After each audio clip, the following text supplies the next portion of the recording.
Welcome back, America. You know, it's a great honor for me to have the Secretary of Defense, Pete Hegseth, here. I've known him for a while. My family's known him for a while. He's a man of enormous integrity, smart as hell, and I can sleep at night knowing he's the Secretary of Defense. Mr. Secretary, welcome to the program. Hey, Mark. So great to see you. Let's jump right in with Iran. Iran is a grave threat to the United States. They're trying to build intercontinental ballistic missiles. They want to have nuclear warheads. President Trump has made clear in his first term, in his campaign, and now, as have you, as has the Secretary of State, as has the National Security Advisor, you're not getting a nuclear weapon by hook or by crook. It's best now that you have a chat with us. Other administrations have had chats with them, too, and they basically have done the rope-a-dope stuff. How confident are you that, number one, they want to talk, and number two, that it can actually lead to something concrete?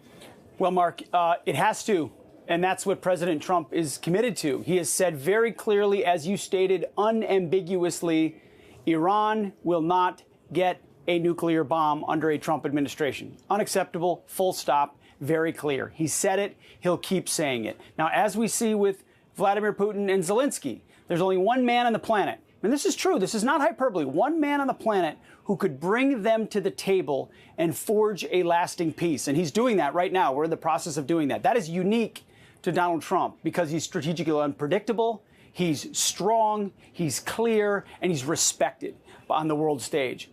I think the same is true in Iran. We know the double talk of the Ayatollahs. You know it. You lay it out. I understand it. There have been secret, duplicitous moves for years and years and years. But we are at a moment under this administration where President Trump is giving them an offer. He is saying, now is your chance to come to the table and completely give up and dismantle your program. Let's talk. I'd prefer to talk rather than do anything else. At the same time, he is ensuring that at the Defense Department and across our military, we maintain all capabilities necessary to work with our partners, to, if we have to, and we don't want to, but if we have to, prevent Iran from gaining nuclear capabilities. So he's clear. The position is clear. Iran understands their options. There's never been a more serious leader atop the United States of America. There's a very serious leader atop the state of Israel. There's a clear message that Iran cannot get a nuclear bomb, and we are prepared to enforce it. But we would much prefer that it be done at the table for the betterment of the Iranian people and for the betterment of peace. So we hope that's a possibility, but we understand the complications. You know, Mr. Secretary, I see the relationship between President Trump and Prime Minister Netanyahu. It's very, very close. The relationship between the United States and Israel, and I'm sure your counterpart there, it's very, very close.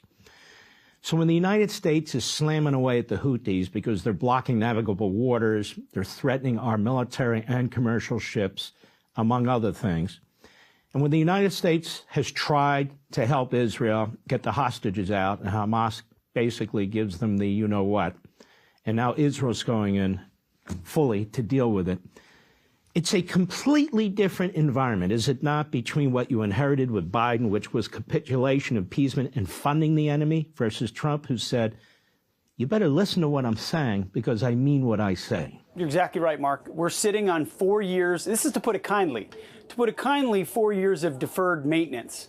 To put it honestly, 4 years of weakness that's created chaos and opportunities for our enemies to enrich themselves, specifically the Iranians. President Trump put maximum pressure on them. He bankrupted them. They were crawling to the table. And then Joe Biden came and opened it all back up. There was no aggression that happened under President Trump. And we didn't have the war in Ukraine. We didn't have what happened in October 7th.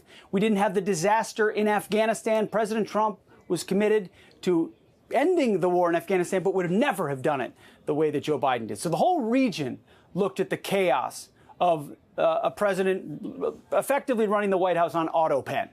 And they said, now is our time to advance our interests. Donald Trump has restored peace through strength, through American leadership. It's starting with the Houthis and freedom of navigation. That's a clear mission. Let our ships sail. We are pounding them as we speak, unrelentingly, at their leadership, at their capabilities, at their ISR, at their air defenses, just so they stop shooting at our ships. But the message is also clear to Iran. That we have the capabilities, our allies have capabilities, and we are strong and united together today. That's American leadership. That's President Trump putting America first and standing strong. And it makes, as you know, all the difference, especially in that neighborhood. When we come back, Mr. Secretary, let's turn to Europe, because you folks also inherited a disaster there as well. And I want to drill down a little bit on that. We'll be right back. Hey, Sean Hannity here. Hey, click here to subscribe to Fox News YouTube page and catch our hottest interviews and most compelling analysis. You will not get it anywhere else.